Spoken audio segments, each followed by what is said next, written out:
আর ঘর করেছি, লিন্টন অবধি হয়েছে, তাতে কিছু দিয়ে ছেলেরা বাইরে থাকে পেটেছে, তাতে কিছু দিয়ে লিন্টন অবধি করেছি, দুখানা ঘর। আর ওই 60,000 টাকা থেকে নিয়ে 15,000 টাকা নিয়েছে। না দেয়নি, না 60,000ই পেয়েছি। মনে হচ্ছে পাবেন, এখন তো শাসক দল নেই।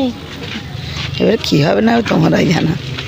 আমরা তো সাংবাদিক, আমরা তো প্রতিবেদন তুলে ধরবো, আপনারা বলুন কী হবে আমরা তো বলতে পারবো না। টাকাটা কে নিয়েছে? টাকাটা ওই কালোরাই নিয়েছে। ওনার কি চাইছেন? শাস্তি চাইছেন? যে এত মানুষ অভিযোগ করছে যে ওনারা টাকা নিয়েছে, প্রত্যেকটা মানুষের থেকে, কারোর থেকে 20,000, কারোর থেকে 10, কারোর থেকে 15, এরকম অভিযোগ আছে। ওনাদের কি চাইছেন? যে টাকাটা যে নিয়েছে, তোলাবাজি করেছে, কি চাইছেন? শাস্তি চাইছেন? আমরা কী করে বলবো বলো?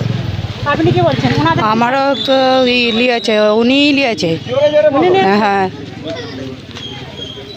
15,000 টাকা নিয়েছে। 15,000 টাকা। আর টাকাটার জন্য আর কিছু বলেননি? বললো উনি যে প্রধান সে নেবে বলে সেই জন্য। আচ্ছা, প্রধানের নাম কি? আসবে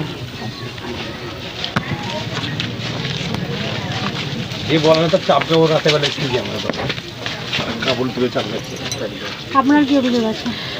আমরা 60,000 টাকা পেয়েছি, 5,000 টাকা নিয়েছে খালি। কে নিয়েছে?